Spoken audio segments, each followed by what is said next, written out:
Thank you all for having me today. I may have some nerves or some jitters, but I'm going to remind myself that I've worshiped with some of you now, so I need to get those out of the way. I really appreciate you giving me the time to share with you how things are going at City Team, how your support is impacting City Team and therefore our community. And so feel free to kind of just raise your hand at any point if you have a question. Hopefully I've covered a lot of that in my presentation, but I really would love for this to be kind of conversational. And so anything that comes to your mind, feel free to just interrupt. All right, so that's me. My name is Richona McKinght. I'm Executive Director at City Team. I've been with City Team for just over 6 years now, but I've been in this Executive Director role for just over a year. I am born and raised in Chichester, Pennsylvania. Although I live in Roxborough now, I will be making my way back to Delaware County. My mom is born and raised Chester, so I was really excited at the opportunity to work for City Team, an organization that's impacting Chester and so many communities in this area. I came to City Team while I was studying for the bar, thinking that this administrative role is something that I'm good at, and I'll go to City Team until I figure out what my real job will be. And as soon as I walked into the doors at City Team, I recognized that God had brought me to this building. I knew that this was not going to be a short-term thing. And every step along the way, the Lord has called me to move into the new roles that have become available. And I'm really grateful to have the opportunity to lead City Team Chester. So these are our buildings. We have the building in the middle, which is our main building, probably what you all are familiar with at the corner of 7th and Sproul Street. On the left side, we have our forward housing building, which is actually 6 homes or 3 twins, and that is on Booth Street in Chester. And then over on the right, we have our Turning Point homes. So those are 2 homes right next door to each other with a shared backyard, and those are on 24th Street in Chester. So all of our buildings are still in Chester. I have a short video for you. What is a community? It's a place where people work together to make sure everyone thrives. In our community, opportunity has blossomed, but so many have been left behind. The population is growing, cost of living is rising, and homelessness is more common than ever before. It's clear to see our community needs our help. Jesus said, "Love your neighbor as yourself." We aim to live out this calling. We are City Team. We believe that every person who walks through our doors is called to a unique purpose in our community. We're joined together to help our community rise. To us, this means lifting individuals up spiritually and emotionally, while at the same time leading them toward economic stability. This is our path to community restoration. We provide basic human services like food and shelter, but it doesn't end there. Our goal really is to meet people at that place and invite them into our residential programs where we hope to create a lasting solution in their lives. Our recovery programs are a place where hope can be found through counseling programs and spiritual mentoring. We then help them build a new life for themselves. We're staff, volunteers, and the people we serve. We are City Team. We all want to see our community rise. We are all capable of change. We are all a member of the same team. We are all appointed to a higher calling. We're all part of the same story. We are a community driven by hope. Well, when I walked in the door of City Team, I felt love for the first time. Without help, I'd have been stuck in my addiction for who knows how long. Being out on the streets, being homeless, I felt alone, like nobody knew what I was going through. Here at City Team, I'm able to meet with staff on a common ground, and it's good to know that when I leave here, I'll have a career and be a benefit to society. All the graduates here are a living testimony of the impact that City Team has on lives. We are City Team.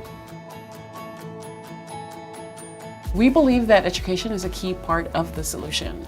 Our learning and career centers have an individualized approach. We aim to equip people to obtain living wage jobs and permanent housing. We identify what the skills and the passions are for each student, then place them into vocational training programs. students grow into leaders of not just their households, but also of their communities. In the Learning and Career Center, we truly care about the whole person. We are City Team. Before I came to City Team, I was jumping around from shelter to shelter. I had no stability. I found out I was pregnant. I was lost and emotionally disturbed, very confused. Here at City Team, the emotional support that I've gotten is beyond anything else I could have ever imagined. City Team has given my daughter a chance, and it's given me a new life. I'm just excited, this is just the beginning for me and my daughter. The resources here at City Team are such a gift, from strollers to wipes, clothes for the infant. I have so much joy in my heart knowing that Jasmine never has to see me in poverty. Our lives have been restored and we have hope. We are City Team. We don't underestimate the power of a hot meal. We're able to have our homeless guests have a healthy, balanced meal, which allows them to leave here feeling full, feeling nourished, and with energy. All of our city teams, we serve until the food is gone. Close to 1,500 to 1,600 meals per day. Every day, there's a collaboration of residents, volunteers, and staff to make these meals happen for our homeless community. We do it with a smile, and we do it with some joy, because we are City Team. So at City Team, we believe it's really important to take food really where people live and learn. With the help of volunteers and community partners, we're able to really extend our reach far beyond these walls. We are literally serving thousands and thousands of families on a monthly basis. So we bring fresh produce, vegetables, dairy products, healthy snacks, and also proteins. We also offer clothing and household items. Relationships are absolutely crucial. What I love about the work we do is as we go into these communities, we really get to serve and see the same people. We get to know their names and get to know what's going on in their lives. We go the extra mile and meet people where they are at. We are City Team. We're also incredibly thankful for the individual donors, churches, and corporate partners who have joined our team and made our work possible. They exemplify the hands and feet of Christ. Altogether, we are the building blocks to a better tomorrow. We are a community for our community. We can't turn a blind eye to problems. We all deserve a chance to succeed. We are all equal. We are all responsible for community restoration. We are City Team.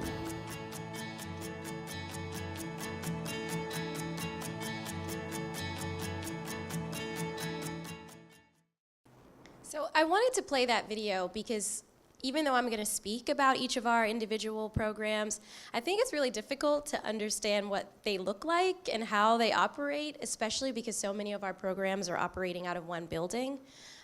So you were able to see some footage of what it looks like when we're serving and how we transform our space. And then I think most importantly, you were able to see the joy that we're able to serve with and the dignity that we provide to those who are being helped. That's why I wanted to play that video. So the mission of City Team is to share Christ's unconditional and redemptive love by caring for immediate needs and enabling lasting solutions. We serve any and everyone. Our focus is on meeting the needs of people in financial crisis who are facing housing and food instability. The reason that I say that we serve any and everyone is because it can be very easy to think about the folks that we're serving specifically through our distribution programs. But at City Team, we know that we're also serving our volunteers and we're serving our donors. As believers, we are called to give sacrificially of ourselves. And for so many of us, we want to do that, and we just don't know how. We don't know where to start. So City Team acts as a venue for expressing your faith in action. It's a place where you can go and say, I want to help, tell me what to do. And we will give you a list of tasks that we need help with. So yes, our actual programs are helping folks who are suffering, folks who are just in a real state of insecurity in many areas of their life. But we see people from all walks of life come into our building and be served. And as a staff ourselves, we know that it's such a gift to be able to help someone else. Here are a look at our residential programs. So we have our Men's Renew program. That program is for men who are recovering from addiction. They come to our building and they work on NA or AA, depending on what their struggle may be. And then they also are participating in case management with our staff. So on a weekly basis, they are meeting with our staff to talk about what struggles they're facing, hurdles that they need to overcome. And we're focusing on improving the person as a whole. So we seek to be able to help them with any trauma that they're facing, any reasons that they feel like they had to pull back from being a part of the community, mental health resources, and then also just physical well-being. For all of our men, when they come into our building, they have been in a place where their health was the last thing on their mind. They were really focused on just surviving to make it to the next day.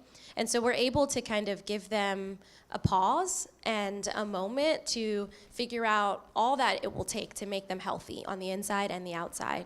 So we're trying to address their physical well-being and also their spiritual well-being. But we know that it takes us being able to cater to that first portion for them to be open to us meeting them with their spiritual needs.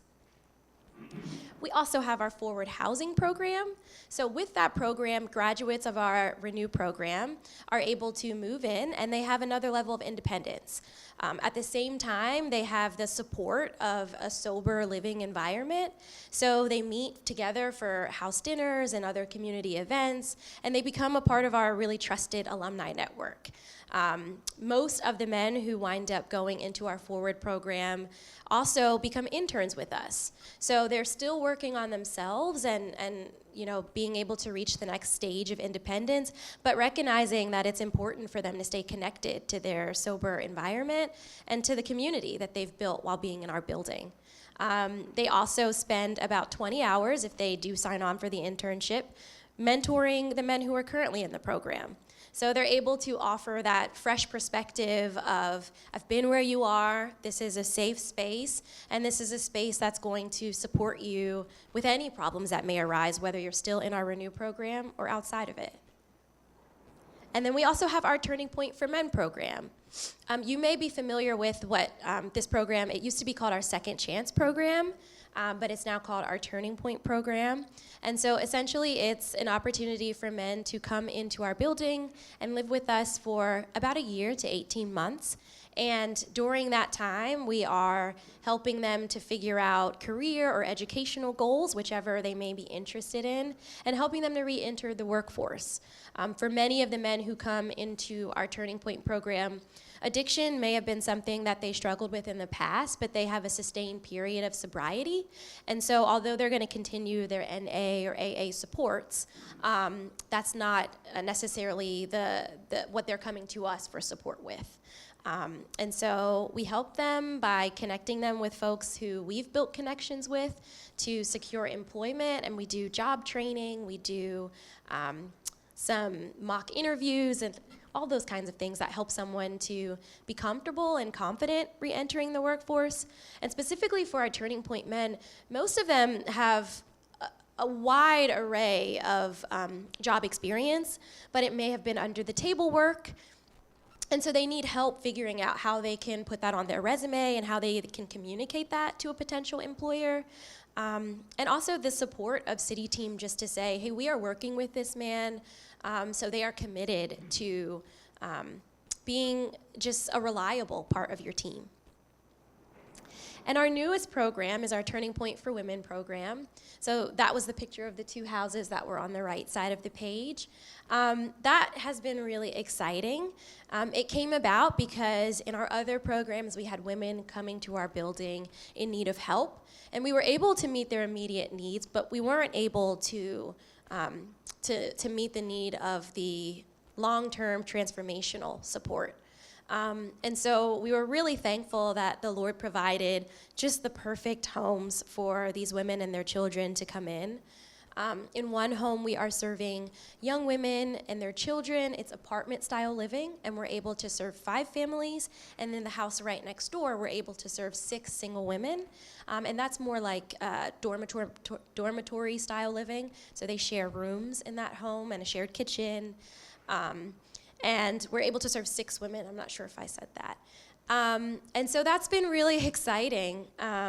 We see women who are, oftentimes they're not what they consider to be homeless, but we consider them to be homeless because they don't have a place that is safe. They don't have a place that is reliable. And so when we meet with them, they're often couch surfing or staying in a relative's home, which is not a good situation for themselves or their children. And so they have the option of going to a shelter, which can be really traumatic for a single adult on their own, but especially for an adult who has very young children. And so they come to our building and they are expecting that they're going to have to live in a shelter type of situation. And from the moment that they walk in for the interview, they are blown away. The homes are absolutely beautiful. They are on a very quiet street. They're within walking distance to stores, and they have a shared backyard, which is beautiful and large, and something that's kind of a rare find in Chester. And so we break down that first barrier of, am I going to be safe? And when we get past that, we're able to really speak to the women and learn about what they've been through, and learn about what their passions are and what their goals are. Also, for the women that we serve in our Turning Point program, employment is usually not an issue for them. They are used to being able to get a job and make some money to be able to take care of the bills that they have to pay. But they're not able to secure employment that puts them in a position of being able to advance. Often that's because they don't have reliable childcare. They may have a relative who is helping with the children, who, if they're sick, they're saying they can't come, or if there's some kind of disagreement, they're saying that they won't be able to keep the children. And so our women in often situations have to just give up that job because they need to stay home with their children. And so with them coming to City Team, we really encourage them to go and visit locations that would act as childcare. We have connections on our own where we have gone to different sites and heard about what they offer. And so we can kind of vouch for those locations so that our mothers have that comfort of knowing that this is a reputable place where your children will be safe and they will learn, and you will be able to tell your job that you will be there when you say you will be there.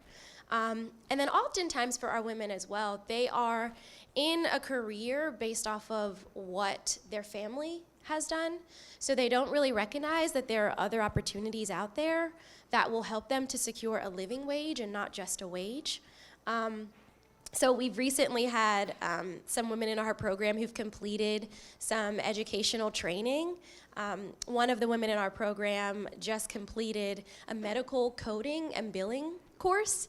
And so, I mean, from when she came in, and she's still in our program, so she still has a lot of ways to go, but from when she came into our building even till now, she has just majorly increased her opportunity of securing a living wage. She's not working in the moment because she's still working on some other things, but she's already leaps and bounds ahead of where she came in. And so that's really a blessing and something that we consider to be a success. And then I have in asterisks here our emergency shelter. Although it's a residential program, it's a short-term residential program. So for any person who is homeless or in an unsafe situation, they can come into our building and stay with us for a period of time. When they come into our emergency shelter, the first thing that they are greeted with is a fresh, hot meal. So they sit down for a meal and they talk to our team. Sometimes they're ready to share, why they're in this situation. Sometimes they are not. And what's important to us at City Team is that they come to us whether they're ready or whether they're not. We want to be able to meet people exactly where they are. We want to be trusted. We want to build connection, because what we see over and over again is that if we're able to accomplish that, they will come back to us when they're ready to address their deeper needs. And so in our emergency shelter, after they have a fresh meal, they then are able to go upstairs and take a shower, and then they spend the night with us. They wake up in the morning and have breakfast, and then we do send them out on their way to either pursue pursue a job that they can secure, or whatever that may be. The reason why we do ask our emergency shelter guests to leave our building during the day is because we're really trying to offer just a safe place for them to lay their heads, but we want them to commit to one of our long-term programs so that we can address their deeper needs. Oftentimes, someone is struggling with mental health issues that they do not have support with. And so when they come into our emergency shelter, we're able to connect them with mental health resources and hope that they will come back once they have gotten that support and are ready to hear about what else we have to offer them. So it kind of acts as a feeder for our long-term programs. What we consider to be success at City Team are meeting those immediate needs, such as giving someone the food that they need, the clothing that they need, the warm bed that they need. But then we also consider it to be a great success when we're able to transform someone's life, when we're able to draw them closer to the Lord, and when we're able to let them know that they are loved and cared for by people that haven't even met them before, just like you all being here and supporting today. I also wanted to share just a really beautiful story that I think speaks volumes on our team. So we have a person on our staff right now. His name is Dallas Searcy, and he was a graduate of our Turning Point, of our Renew program. So he came to City Team 20 years ago, struggling with addiction, needing some support. He completed our program. He came on as an intern and was able to mentor the men in our program, and eventually he became a part of our staff. So he was working as our chef because during his time with City Team, he was able to receive culinary certification. And recently, he was promoted to lead our men's residential program. And so what you'll find on our staff is that kind of story over and over again. People who have come to City Team when they themselves were in deep need, or people who have come to City Team to volunteer and lend a hand, and who are now on our staff.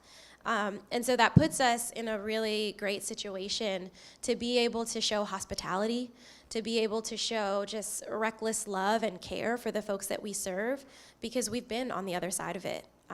And we understand that it's a real place of vulnerability when you come to a place that you don't know much about and ask for help. And we want to make sure that we are shepherding folks and making sure that we're living up to what we say we are, which is just a place of unconditional love. We also had a Good Friday service for the first time in our building. We had the blessing of having a chapel renovation, and it just brought new life and new energy into our work. And so our team had the idea of having a good service building right in our newly renovated chapel, and the room was packed. I don't know how many people we had, but I would venture to say 40 or 50 people in the room. And we partnered with a church called Infinite Wonders, who came in and did a worship service for us. We had a pastor from Infinite Wonders come in and preach. And at that service, which was us kind of stepping out of our comfort zone and doing something new, we had two men who are currently in our program commit their lives to the Lord. So it just goes to show that when we answer the call that the Lord has for us, He multiplies our efforts more than we could ever imagine.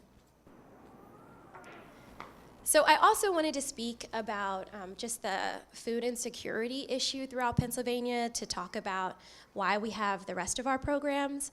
So 1 in 8 people in Pennsylvania are facing hunger, and 1 in 6 children are facing hunger.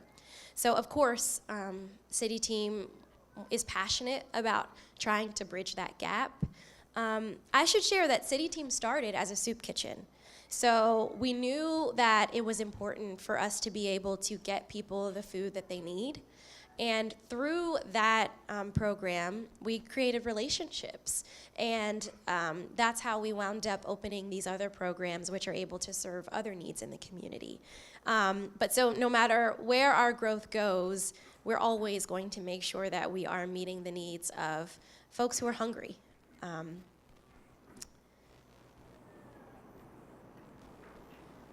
So in 2022, the national food budget shortfall, which is the amount of money that folks say they need in order to just be able to satisfy purely their food needs. And so that number rose in 2022, almost 43% from the previous year. I'm sure that the results for this current year are much higher than that, but we don't have those statistics, not yet, because they take a long time. But I know that with the rise in food cost and just the economic uncertainty that so many families are facing, this number is even more striking now in 2025. In 2022, 49% of people facing hunger did not qualify for SNAP. SNAP is the Supplemental Nutrition Assistance Program, which helps provide folks with funds to purchase the food that they need. Barriers to receiving SNAP could be a person's assets. For instance, if someone owns their home, that alone could keep them from qualifying for support to get food, which is kind of outrageous, right? And other things that could be a barrier to someone who needs the food support not being able to get the food support would be medical or disability requirements that they might not meet. And so City Team has chosen to address this problem to the best of our ability. So what we do at City Team to address this high need for food is we provide families affordable food and fresh food to ensure that the families that we're serving are going to be able to feed their families, but also that they don't have to make the unfortunate decision of choosing between what's healthy and what they can afford. We also offer various locations because that is a barrier to people being able to receive food. The city of Chester is considered a food desert, which means that we have no grocery stores in the city of Chester. So if someone wants to access food without leaving Chester, they have to go to a corner store or a convenience store, which we all know the price of a bag of chips in a convenience store will be $3 there and $1 in a grocery store. So that means that the funds that the families we're serving do have to their food are stretched even further. And then also our residential programs that we feel are addressing this food insecurity issue. Through our residential programs, we're able to help our residents to secure a living wage, to increase their earning potential, and of course that helps them to be able to purchase the food that they need and that their families need. So here are our outreach programs. We have our on-site food distribution. So essentially, you saw a little bit of that in the video, but essentially we turn our building into a grocery store. Everything is free of charge, but we want to serve people with dignity, and so we think the grocery stores have figured out how to do that, and we have taken their model.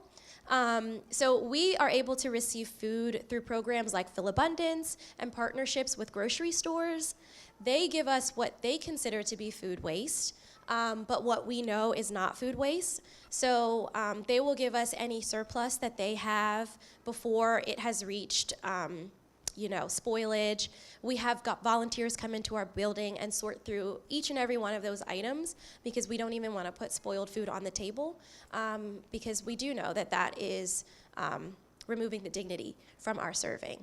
And so we have folks come in and help us sort through those items, and then they're also kind of being our grocery store attendants. So they are at the tables with the fresh food that we have, and we recognize that if we put a fresh vegetable on the table that folks in our community don't usually have access to, we're not really helping them unless they know how they can serve that to their families.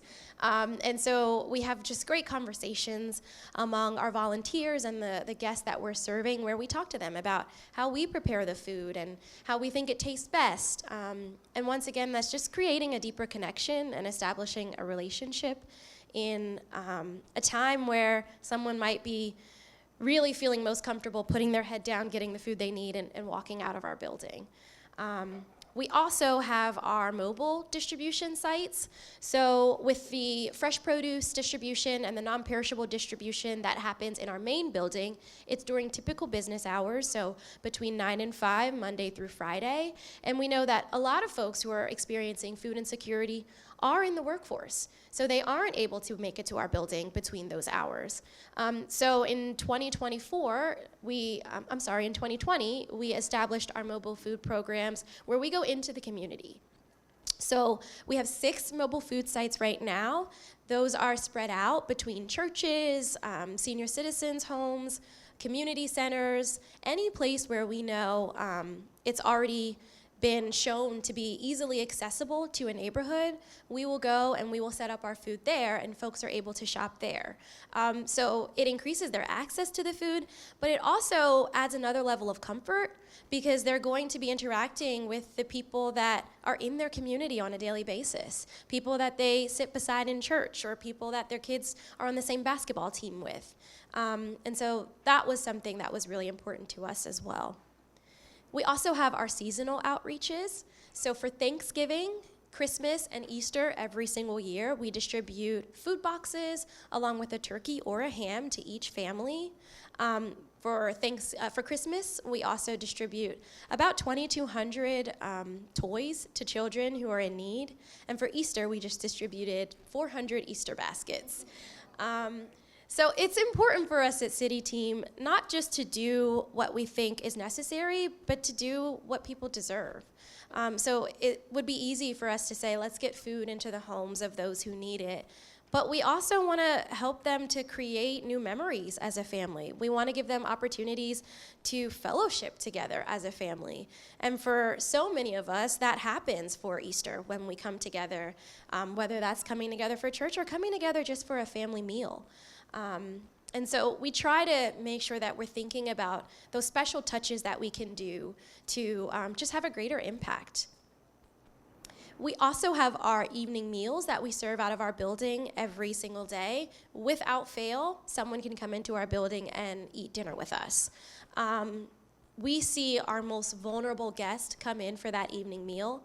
So there is nothing that will keep us from that meal. During the height of the pandemic, we had to change the way that we did our programs, but what we did was make sure that we served that evening meal every single day.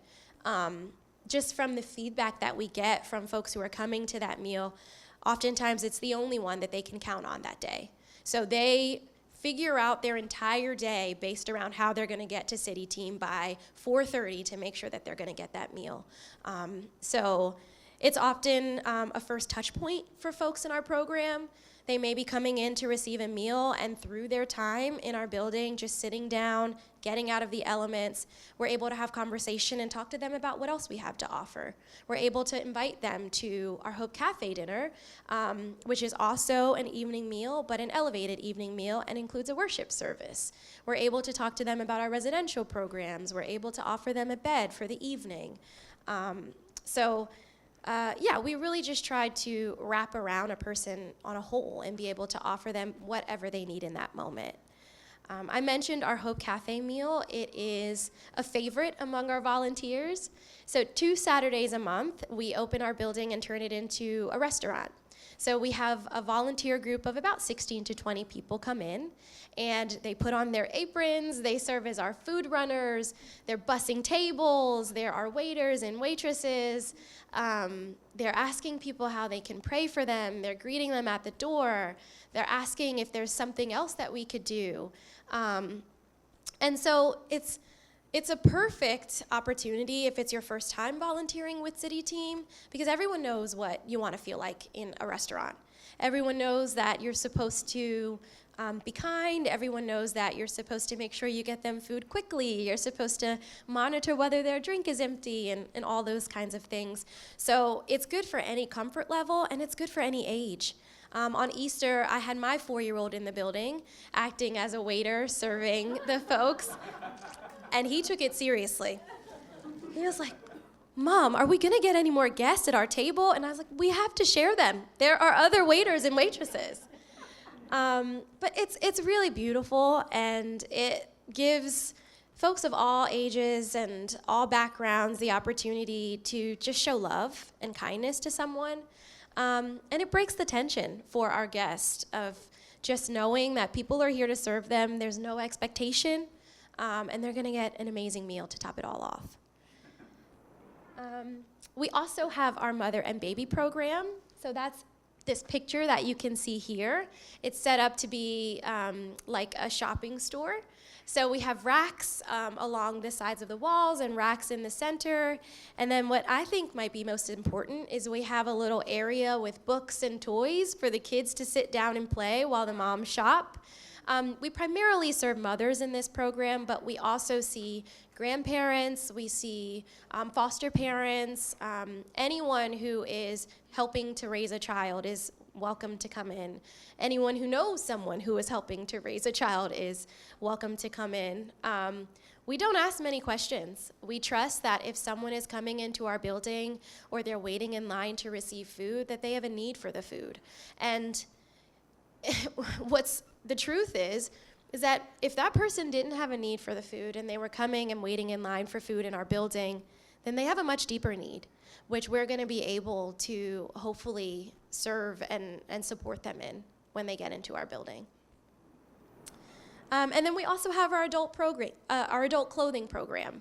So in that program, folks are able to come into our building and shop for any items that they need. So we're able to distribute diapers, wipes, formula, strollers, baby cribs, and then any kind of clothes or shoes that someone may need.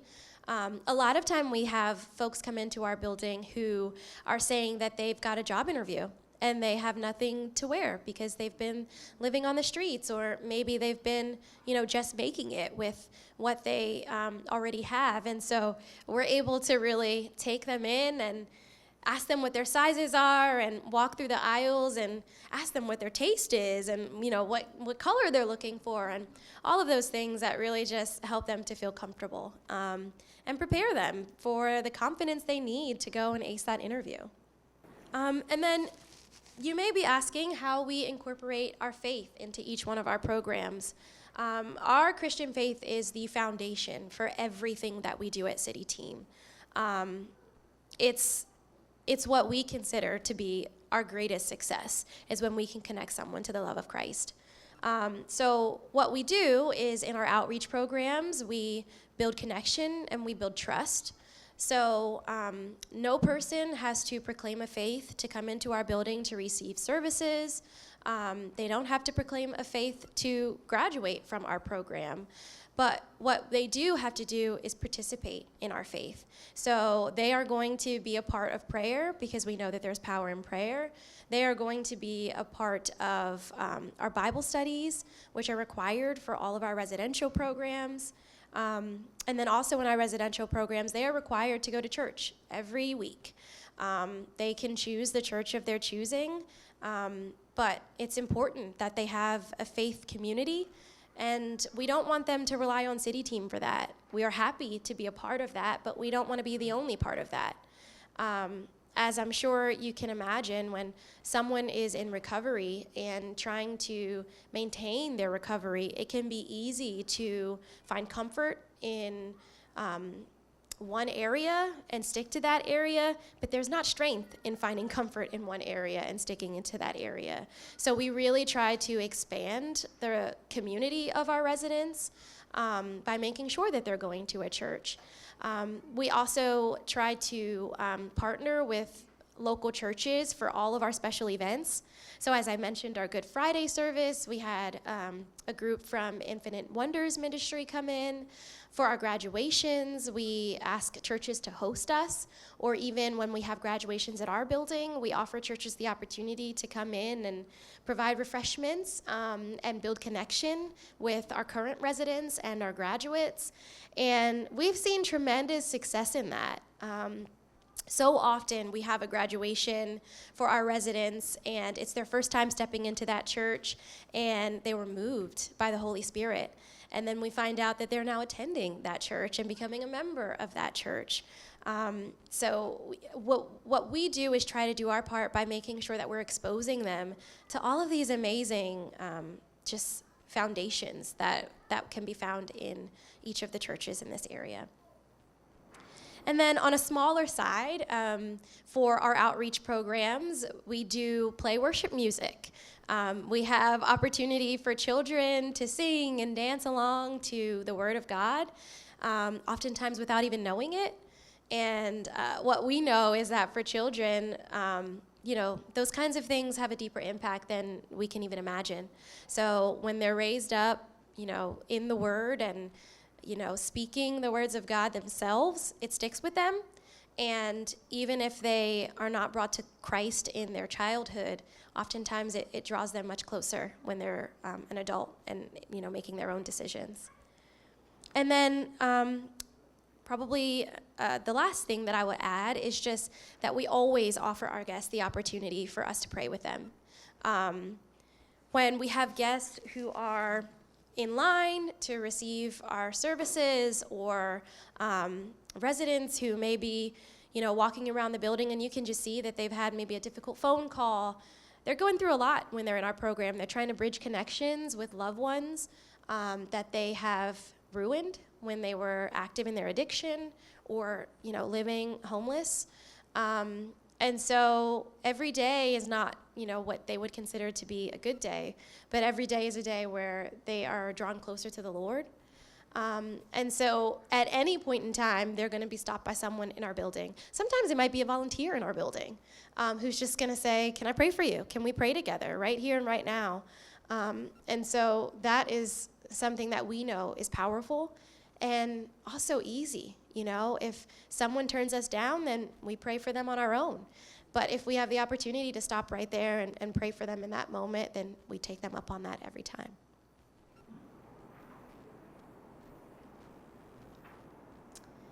And how can you get involved with us? Well, you already have been just a tremendous support to City Team through your generosity to your church. We've had many volunteers from Good Samaritan, which has been great. And those are still options that are meaningful to us today. So each week for the programs that I mentioned where we're distributing necessary resources, we ask for volunteers to do those things. If you go to our website, you will see a long list of opportunities for you to come in and serve with us. But then also, if you don't see a time that works for you, or you don't see, the amount of slots open that fit your group size, you can give us a call. We love to create opportunities that are tailored to a specific group because we don't want a time frame or group size to be a barrier to anyone coming in and being able to show their faith in action. We also would be so grateful if you continue to spread the news of City Team. That does two things for us. It helps us to make sure that we're reaching the families who need our help and who we can serve. But it also helps us to reach the folks who are fortunate enough to support our work so that we can continue offering those services to families in need. And then, of course, hosting a fundraiser or a drive. For the holidays, we often have families who will collect canned goods specific to Thanksgiving or Christmas meals. But just as quickly as things come into our building, we are putting them right back into the community. So there's really never a time where I can say we are fully stocked on this and don't need it. When it gets cold outside, blankets are something that guests love to be able to take with them. Mittens and hats are things that someone who is housing insecure, it's hard for them to hold on to. So those are things that we always love to receive and be able to distribute. And then finances, of course. Finances are what allow us to continue to have our staff come in and do this work. It's what helps us to purchase the resources that we need to distribute the items like diapers and formula. And just in this time, it's critical. Fundraising is really difficult in this season. It has been difficult for the last few years, not just for City Team, but for all nonprofits. So if you are in a place where you are able to give generously, that will impact our work as well. I know that I talked a lot, but if you have any questions, I would love to hear from you.